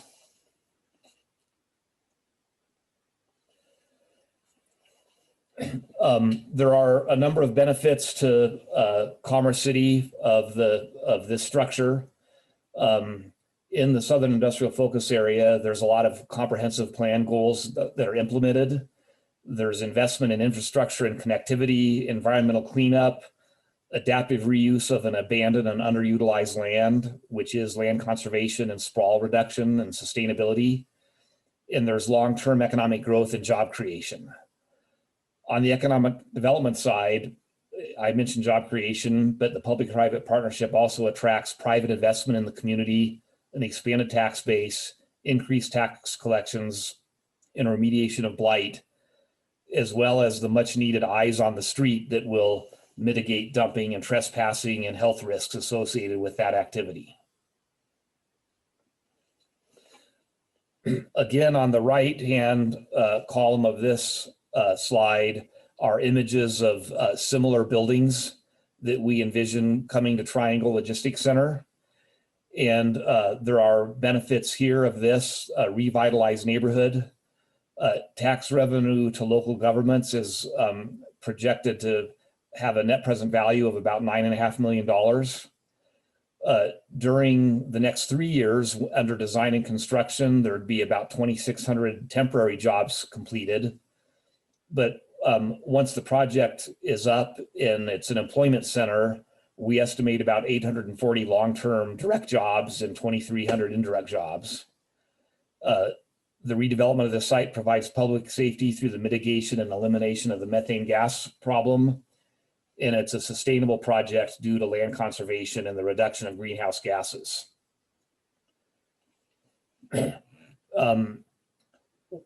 During discussion, and if we have an iterative discussion on the merits of the project later this evening with members of council, other members of our team can get into some of the details about the complexities of building out a landfill and the related expenses. But I do want to reiterate that we've had some good working sessions with the EPA and CDPHE and city staff, Mr. Rogers and Jenna, and CDPHE will be a good partner in assuring that the site is properly dealt with from a environmental and landfill situation, and that everything can be done according to Commerce City's development standards. On this slide is the basic infrastructure finance proposal, an overview of what we've been working on with city staff the past few weeks. And so the one item is the property tax TIF. And the proposal we've been working on staff with is that the South Adams Fire Protection District stays whole and gets to keep 100% of their mill levy. And net of that, the incremental property taxes would be shared. 15% would continue to flow to all the taxing entities. And so that's the county, the city, the school district, the library district, et cetera. And 85% would flow to the project. That would be over the 25 years that supports the roughly $18 million in capital stack support. In addition to the property tax TIF, we're working on both retail sales tax TIF and use tax TIF. And the proposal is that Commerce City would retain 50% of those taxes, while 50% would flow to the project. And then lastly, but of equal importance, we anticipate complying entirely with Commerce City's model service plan for the Metro District, with one exception, and that is that we want to be able to use up to 15 mills for operations and maintenance, in anticipation of the district being responsible to operate and maintain the methane gas mitigation system in perpetuity. And other than that, we'd be working with the model service plan. And as a reminder, this is a commercial district. There is no residential property at all within the district's proposed boundaries. we think the project financing steps line up along the lines of what's in this slide. First, as has been discussed earlier this evening, Commerce City undertakes the blight study. CA pays to do all the environmental work, obtain EPA approval, and design the structural system necessary to build on a landfill. After receiving both regulatory approvals from the city for all development and EPA approval, construction begins. And I would reiterate again that everything to be built would be consistent with and comply with the city's design standards. CA would then build buildings and generate new taxes. The tax income split happens only after the buildings are on the tax rolls. The city never spends anything upfront at all, but instead shares taxes through the TIF structure over 25 years. And then in addition to that, of course, the Metro District would impose its own mill levy on CA property within the triangle. And CA spends the full $156 million upfront and is then able, through the public-private partnership we're describing and with the TIF in the Metro District, to recoup roughly $33 million later that is secured by taxes that are generated in the future.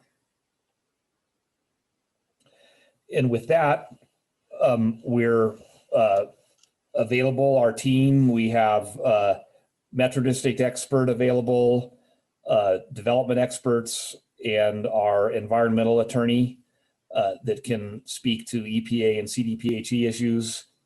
And thank you for your time and attention, and available to have a good discussion and answer any questions you may have now. Thank you. Thank you for that presentation. Before I open it up to council for any questions, I do have one question back to your TIF. Whenever you mentioned all the entities other than the fire department would be affected and the fire department would receive 100%, does that mean you plan on limiting the amount of revenue for the Adams 14 school district? The how the taxes that will continue to flow to the taxing entities rather than the project, how those get allocated is yet to be determined.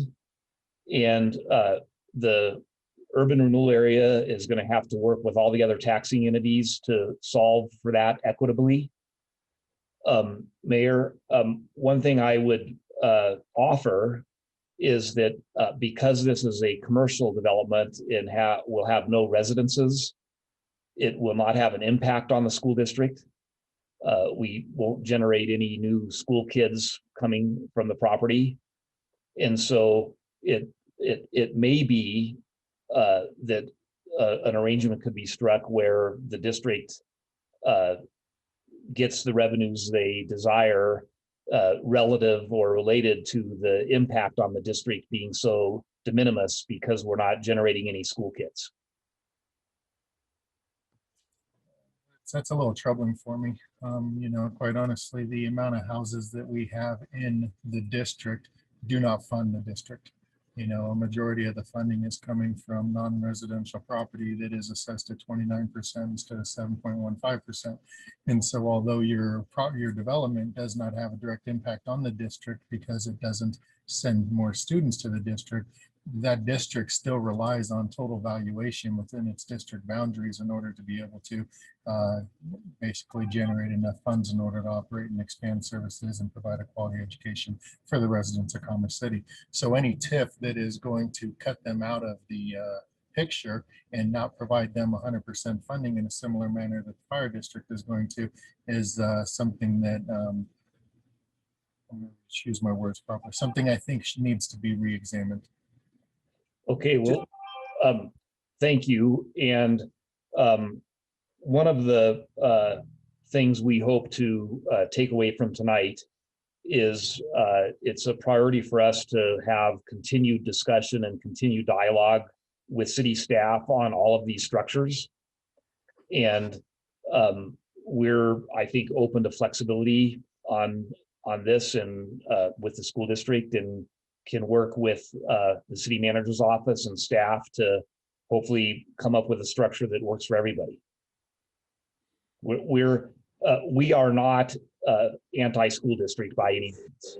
All right, and in no way am I accusing you of being so. I think, you know, as you said, this is a dialogue to give us an opportunity to provide you feedback in what it is that we are looking at whenever, you know, this comes forward for us for approval. And so that's why, again, I say that it would be desirable that funding to the school district be restored in the same manner that it will be for the fire district, on my point of view. And I don't know if the other 8 members of the city council feel the same way that I do, but I think that that's a pretty reasonable request to make sure that you know, we are doing everything we can to support the school district. And you know, even if that means that, you know, other entities need to not quite get as much in order to ensure that the school district is fully funded, I think that's important, because our district does need as much money as possible.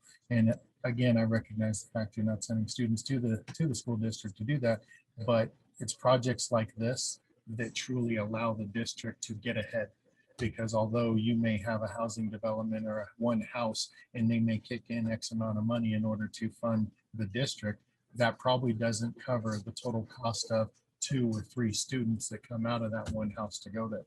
And so every school district, I would imagine, especially in Colorado, where district funding is such an issue, truly relies on that non-residential funding in order, or development, in order to ensure their funding and ensure they're able to meet the needs of the students and the residents of the community.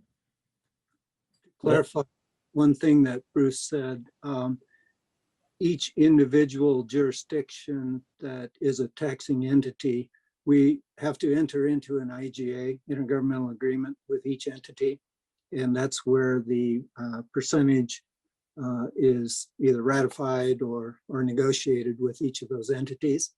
And so once all of those IGAs are in place, then the county takes in the revenue from the project, allocates the percentage that goes back into the project, that goes to the Urban Renewal Authority to then distribute to the project. And the other money is distributed among the taxing jurisdictions according to the IGAs. So just wanted to clarify that point.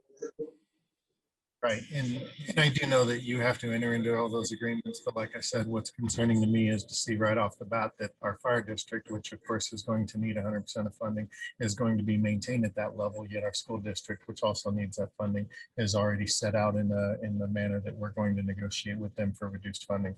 And I just take issue with that and have difficulty in seeing that move forward in that manner. So now that I've taken that up, does anybody on council have any questions or comments for the applicant concerning their presentation? Councilmember Alan Thomas. Yes, thank you. I agree with the mayor, because I remember in the first presentation back on March 22nd, you had advised us that part of that property belonged to Mapleton School District. And then later on, when I met with Bruce and a few other from Triangle Properties, you had advised it actually does belong to Adams 14. Is that correct? Yes, Councilwoman, that's correct. Okay, yeah, because like I said, I think they should have part of that as well. And then I'll let the mattress stuff go and the dumping, but the pictures and all that I've showed, that area where the mattresses are, there's dumping on one side of the property and a dumping on another side of the property, so of that street. So you guys are telling me all of that property belongs to Denver on both sides of that road? I think Joe and I might clarify. speak to this. Go ahead, Joe. Yeah, I can clarify. So the property that we're under contract to purchase, 65 acres, is on the north side of 48th, and it goes from Forest Street. And if you extend Forest Street directly to the north until the imaginary line hits the NSF Railroad, everything to the east of that is what we have under contract. It's all within Commerce City, and that goes beyond Ivy to the east to that train. So Site 1 and Site 2 are all within Commerce City. Now, to the south of the property across the street from 48th is City and County of Denver.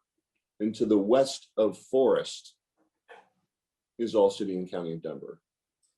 And so the dumping that you see around the streets, it's all pretty much in the public right of way on both sides of the street. Okay, and then do we know like what's the approximate rate of return for this investment partnering with Commerce City?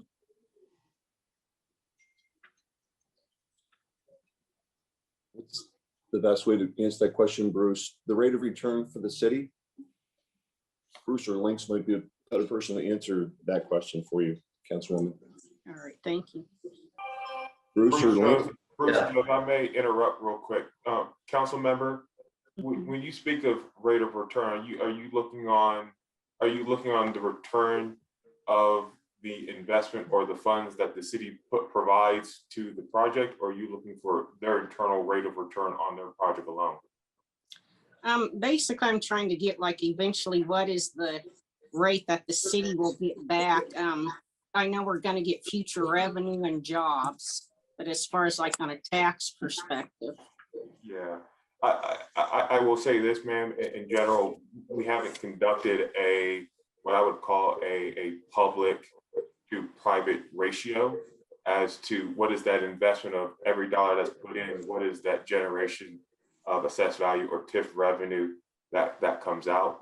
I will tell you generally the aphorism that a rising tide lifts all boats. So as we think about a site in need of remediation and is not a contributing member to the character or to the culture, the operational culture of a city, by investing in that site cleanup, investing in, once again, that site becoming a contributing member, right? It's going to lift all boats along on that tide. And what I mean by that is that idea of an improved economy will benefit all participants that are within that urban renewal area and in and around and adjacent there too. Then increasing assessed value that then allows for property tax and other collections to be put towards infrastructure that is needed in that area to support other growth within that area. And it starts to lead to a catalytic driver with other properties that as they see the aesthetic improvement, the infrastructural improvement within that area, that they will then ultimately want to leverage that and then continue that in an area for the foreseeable future. So the benefit is both tangible and intangible in what is the delivery to a city. And given that, right, as a municipality, we're not necessarily looking for that dollar for dollar return. We're looking for that overall investment that we are able to receive for the betterment of our community and our environment. And this is one of those ways in which we would be able to see that return. Okay, thank you, Jason. Can I take another stab at an answer? It's an answer to a slightly different version of your question, Councilwoman. And I think I need Lynx and Bruce to weigh in here, but your current taxable income for all taxable authorities on the site today, I think is $7,000 a year. What's that number, Lynx? Yeah, Lynx Chan here, consultant for Joe. Yeah, it's about $9,000 currently. $9,000. Okay, and then after development is through, when we're in the TIF period, getting some of the reimbursement, what would the taxable income be to all taxing authorities? Yeah, all new income. Yeah, so currently it's 9,000. After that, per year, it's north of 700,000, or $9.5 million if you look at a present value of the next 25 years. So it's all new tax income, even for the school district. Well, we were proposing some additional taxes for the school district. We weren't taking from the school. We were just contributing a portion to the school in our proposal, although we're flexible. And then when the TIF bond is paid off, or when all the bonds are paid off in 25 years, what is the annual tax revenue? What is that projection at today's values? Thanks. Yeah. So in today's value, after 25 years, is $2.4 million. So it's all additive to all taxing authorities. There's nothing, here, it's semantics, but it's not coming out of pockets. It's adding to pockets in every case. And as a former member of two different school district councils, I on school boards in the past, I'm a huge fan of, I understand the importance of funding schools through your businesses, and we certainly want to be big contributors to the community that way with this project. I hope that helps. Thank you. Yeah, thank you for clarifying. Thank you. Are there any other questions or comments for either the applicant or staff from council? Seeing none, would like to thank you all for coming here again and giving us more information on your proposed development, and look forward to seeing the next phases of this discussion moving forward. And that concludes all of our presentations for the evening. We will move into the last agenda item, which are reports. Mr. Tinklenberg, you're up first. Thank you, Mayor. Well, let me just start off by apologizing if I sounded frustrated earlier. The illegal dumping just chaps my, it just irritates me to no end. And so sorry if I sounded like I was lighting a fuse on that one, but it just really gripes me. Earlier today, Deputy City Manager Rogers sent a message to you, forwarding on a message from Suncor Refinery regarding a sheen on the Sand Creek surface. We were hoping to get an update, but don't have an update yet to share with you. So as soon as that comes in, we will get that out to you. Wanted to also let you know, as an update from last week, for the rental assistance program, the amount committed now for aiding people who are behind on their rent is $217,000, and that's over a 5-week period. So money continues to go out the door to help those who are having trouble paying rent. And then wanted to also run something by you. There was a motion last week about reopening and when could we go back to in-person meetings. So just wanted to test this out on you and see what you thought. Given that in Adams County, the vaccination rate is still only about 11%, that was as of last week anyway, and we're seeing some of the variants to the COVID-19 virus that are infecting people. I'm proposing, and wanted to get your reaction to, looking at going to in-person study sessions starting in July.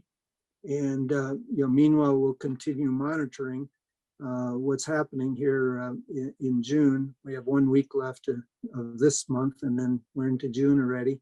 And then as we monitor it, if things progress in a healthy manner, and namely vaccination rates go up and the number of infections continue to drop, that we then look at going to in-person regular meetings basically in August. But I wanted to get your thoughts on that. Anybody on council have any objections to what's being proposed by Mr. Councilman Wadiola? Thank you, Mayor. I support that, Roger. I think that's a good deadline or a good timeline for myself. Any other comments, objections, Councilmember Alan Thomas? Yes, I just would like to make sure if we're meeting in study session, is the room going to be, I mean, there's still so much unknown. And I just want to ensure for my safety and other council members, the mayor's safety, is that enough time for staff to adequately make sure everything's going to be sanitized? I mean, I still think at this point, since all these restrictions have just been lifted, is there going to be possibly plexiglass? Are we all going to be sitting in a conference room? Has all of this been explored before we just start meeting somewhere? So that's my only concern. Is that enough time for staff, and is that enough time to purchase everything to make sure everyone feels comfortable? Because myself, I don't feel comfortable just going to sit somewhere yet in a conference room where we normally have the study sessions. That's a concern I have. How are we going to address that? And like I said, this is still unknown for us just to start meeting in a conference room. And especially when you said 11% is only vaccinated in Adams County. Yes, ma'am. I should have included that up front. I apologize for that. So the proposal is that for the study sessions, we would meet on the floor of the chambers, and that allows us the social distancing. We would not allow public to attend. It would still be televised, and so people would be able to observe, via both the methods that are available to them right now in this virtual environment. And then for regular meetings, once we start that, that would be from the dais, and we do have plexiglass separators for the dais. And again, we would propose no public attendance at the meeting, but they would be able to provide citizen comment via Zoom as they presently do. So that would be a hybrid type of environment. So the study sessions, we would start with, all of us, council and just a few key staff members on the floor, physically separated, the social distance amount. So that would allow basically those protocols in place. The facilities team has increased the air volume recycle or replacement, I guess is a better word, using the heating, ventilating, air conditioning system. So they've increased the rate of air exchange. And that was done to make it safe for court to operate in the chambers as well. So those protocols are in place, and we would be able to move to that type of a setup. So yes, that would give us adequate time. Okay, so there is going to be plexiglass or possible plexiglass installed on the chambers? On the dais, yes, not on the floor. Okay, and then eventually, will other people be using our designated areas where we sit on the daises? Like, will eventually the boards and all that? Because eventually I'd like, if they are, other people are going to be sitting in our seats, the microphone protectors as well. So if that can be put in too. Yes, all of those protocols will be in place. Okay. All right, thank you. Member Grimes. Thank you, Mayor. Thanks, Roger, for coming to us with that proposal. I appreciate it, and I'm on board with moving in that direction for July in-person study sessions and meetings to potentially start back up.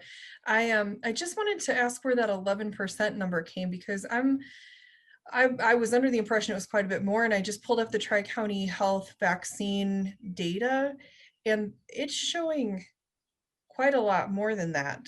Adams County overall vaccination rate is showing 55.5%. And it could be that the data is not specifically what you're looking at. There's lots of variations of how you can read this, but 11 sounds awfully low compared to that number. Yeah, that was the latest number I got from a staff meeting where we were debriefing on COVID. So honestly, I did not look at the Tri-County Health website myself. So I don't know where the 11% came from.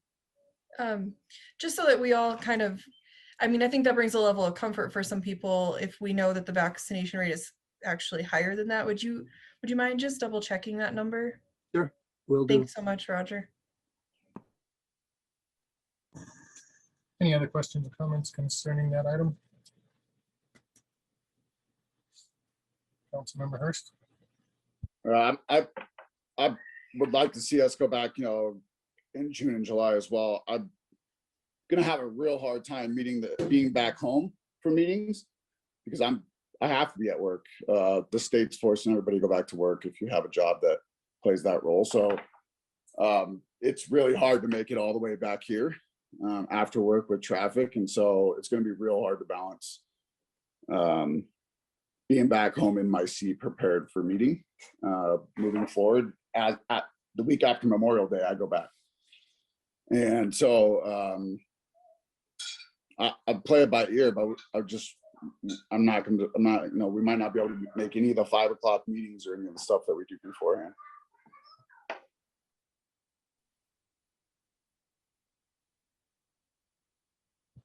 Any other Councilmember Brown comments? Yes, thank you. And I just wanted to clarify, I work for the state as well, and my husband does as well. And our state agencies, we're not anytime soon, we're not going to have to go back to the office yet. So I just wanted to add that also. Thank you.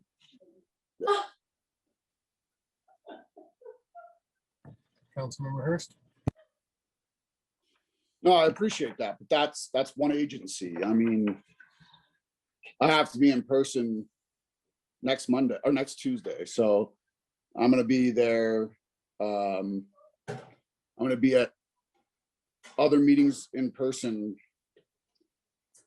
on a daily basis. And so, at a conference tomorrow with all law enforcement for the state. And so, I understand that, but with the high vaccination rates, I know I got vaccination over a month ago. I'm just not gonna side with people who are making, the decision to not get it, and they can stay home, in my opinion.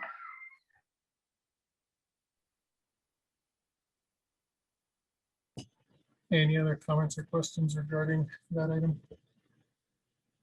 Seeing none, Mr. Tingleberg, did you want to continue? Let's see. I think I've covered everything I need to cover tonight. So thank you. Thanks, sir. Mr. Shiesel. Thank you, Mayor. I just wanted to note earlier we talked about fireworks. I've spent a lot of time reading the fire code. Don't go out telling people that sparklers and everything are legal. I just want to make it clear for anybody watching, we need some time to dig into this and make sure we've got it right as we go forward. So I do believe we have been consistent with what the law is. It is a complex statute that I'm hoping to simplify when I bring this back. So thank you. That is all I had, just to update that. Thanks, sir. Appreciate that.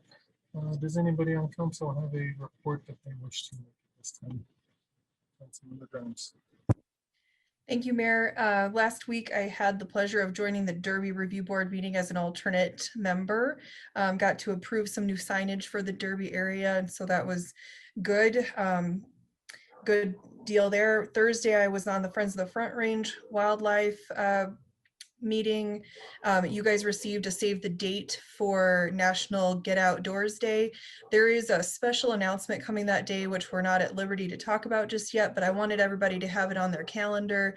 It's going to be a really good event, and I hope that everybody can join us for that, and more details coming out just as soon as we're able to share that. So, and then finally, Thursday evening, and Credit Union and Reunion had their ribbon cutting, was well attended, and very excited to see them get going and open up in this area. So that is all. Councilmember Hurst. Last Tuesday, Councilman Guardiola and I attended our normal meeting for Parks, Recreation, and Golf, and I thought staff did an excellent job kind of giving an overview to, we have several new members on that board, and so really good overview of just the whole program, kind of who's in it, all the full-time employees, as well as the use of variable hour employees. It's a lot more complex when you get down into the weeds of that organization within our city, and just gives a new appreciation to not only me. I think I heard a new appreciation from several of the members on the board. But all in all, we just got our recent update from Parks, Rec, and Golf, so nothing new to update there.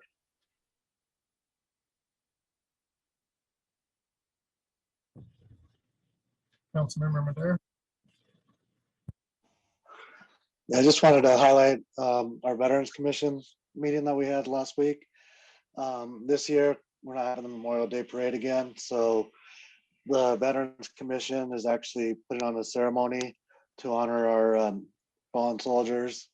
And so we'll be streaming that on Memorial Day morning. And so if you can, tune in. It'll be streamed on Channel 8 and on our YouTube channel.